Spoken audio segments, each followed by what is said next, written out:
In this video, Scott Ritter talks about how drones have completely changed and modernized warfare, how the U.S. fighting tactics are outdated for 21st century war, and what he would do to modernize America's war strategies, weapons, and tactics. Let's go. No one can do it better. I think one of the things that's going to happen, it should be happening right now in Fort Leavenworth, is the current class of this, the School of Advanced Military Studies, SAMS.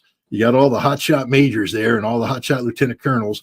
And I bet you this year, one of their jobs, at least it would be if I were the commandant of the school, is our project this year is to find out what the hell the Russians are doing and how they're doing it and why they're doing it. And what do we need to do to make sure that we can match them and get there? Because the Russians are literally rewriting tactics, rewriting operational approaches, rewriting the whole art of war. And we're years behind. We're still doing stuff that has closer relationship with with World War II than the real world. Nobody does mass tanks attacks anymore. One might want to ask yourself why they don't do mass tanks attacks anymore, because then you all die because the battlefield is so lethal. I'm watching the infantry maneuver around and I'm going, that's not how we do it. That's not if I brought an infantry, a Marine rifle company out there and we're launching an attack on a fortified position. I mean, I got my base of fire. I got my two maneuver elements that are maneuvering with each other. And you look at this stuff and it's 5 guys here, 3 guys there. And you're like, why? Why? Because if you do it my way in this modern war, they all die. Artillery comes and hits them. You have to break your infantry down into smaller teams, and it's a much more dispersed yet lethal battle going on. Drones, this first-person drone thing, FPV, first-person visual, FPV, first-person vision. I don't know, first-person something view. That's it, view. So basically, it's what happens if you buy a drone here at home. You take off and the drone's flying around and you're watching the drone fly, but they've strapped a high explosive round to it, and it's a fire support system now. They have units attached to FPV drones. There it is. They have units attached to each battalion now, because it used to be when this whole war started, it used to be the geeky kid. They wouldn't say, "Hey, Ritter," they say, "Norman." And Jeff come running up. What do you want? You're the geeky guy. Yes, I'm the geeky guy, but you're smart. Yes, I'm smart. Figure out how this drone works. And you'd sit there and go, well, this drone flies this way and that way. Okay, you're our drone guy. And here, we got a drone. Make something happen. You'd attach a grenade to it. And you'd fly it over and drop the grenade. And that's how it first started. Just a bunch of really geeky guys running. Jeff, I apologize. You're not a geeky guy. Anyways, my point is, what started out as sort of an add-on has become part of their maneuver.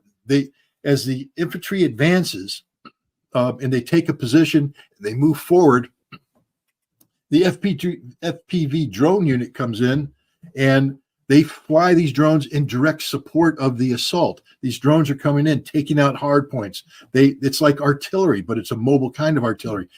This is the cool part. They get a design that they like, and they have 3D printers. This is the honest God's truth. They have 3D printers in a warehouse right near the front line, and they're just making these damn drones. They're printing them out. They got a group of guys that builds them. They're pieces of ammunition. Now they get them up and running. They get them over to the geeky dude with the controller. They strap high explosive on it, and off it goes as a weapon. It is fantastic what they're doing. We're not anywhere close to that. We don't think like that. We're not operating that way. I think many people still view it's a gimmick. Ask the Ukrainians again. They can't fire their artillery anymore. Go to the Ukrainians in Advika right now where the battle's going on. They're sitting there going, the Russians are just pounding the living crap out of us with artillery, and we can't do it because our artillery doesn't survive. Tanks don't survive. You bring in 5 tanks, tanks cost a lot of money. 5 FPVs come in, boom, there goes 5 tanks. It's changed the whole face of war. And now the Russians, let's talk about that artificial intelligence video that you put up. She was advocating for the new generation of a Lancet missile. I think it was a Lancet 56. But it's basically the Lancet missile, again, when the Russians started, it was sort of a weapon that was still in R&D coming out of the Kalashnikov factory in Izhevsk. And there were just a few of them, and they take it off, and it did well, but they didn't have enough because they never thought they were going to be used like this. So they had to transition to full-time production. And while they're transitioning to full-time production, the guys at the front line are saying, hey, this is a good weapon, but we need to improve the launch mechanism, but we need to improve this, but we need to make connectivity. And the guys in the factory are listening to this going, okay, got that. And then the guys in the front line are going, hey, we're wasting some rounds here because we're launching, and we have two operators, and they see the same target, and they're hitting the target. And so that we basically use 2 rounds against one piece. That's a waste of ammo. Can we get them to target? Can we communicate better? They said better than that, because here's the other problem. When you launch it, if you're communicating with it, that's a radio signal. And guess what's happening? The enemy's locking in on the radio signal, and once they get it triangulated, oh, boom, you're dead. Artillery or another drone comes and gets you. Being a drone operator is one of the more dangerous things. Now, you can do some things like offset the antenna, run some wire, but a drone has a camera. And so the drone comes into the signal, goes, oh, it's an antenna. Did they do a good job of, oh, there's the line, follow the line, and there's the geeky drone operator going, oh, damn, they saw me, boom, you're dead. So what they're doing now is with the Lancets, they're firing them, and then they can turn it off. The Lancet takes over. It flies out there, and it can find a target. It communicates with the other Lancet, discriminates the target. So you fire 5 Lancets, there's 5 artillery pieces. They fly over and they talk to each other. I got this one, I got this one, I got this one, I got this one, I got this one. Okay, attack. Bam. And it can be done, they're getting it so it can be done with up to 200 Lancets coordinating with one another. Can you imagine how that changes the game? 200 tank-killing Lancets fired in mass over a battlefield. Fire and forget, because you just tune out and run so nobody can kill you. And they're over there, and they're going to hit 200 targets. And it's impossible to jam them because they're not communicating with anybody. War has changed. War has changed. Game changers. Changes to the game such that the game can never be played the same way again. What I got from that is that the United States needs to reevaluate and restructure their entire war planning and war gaming in order to move into the 21st century to fight against the powers that are out there, such as Russia. And it's interesting how he says the drones have absolutely changed the way that wars are fought.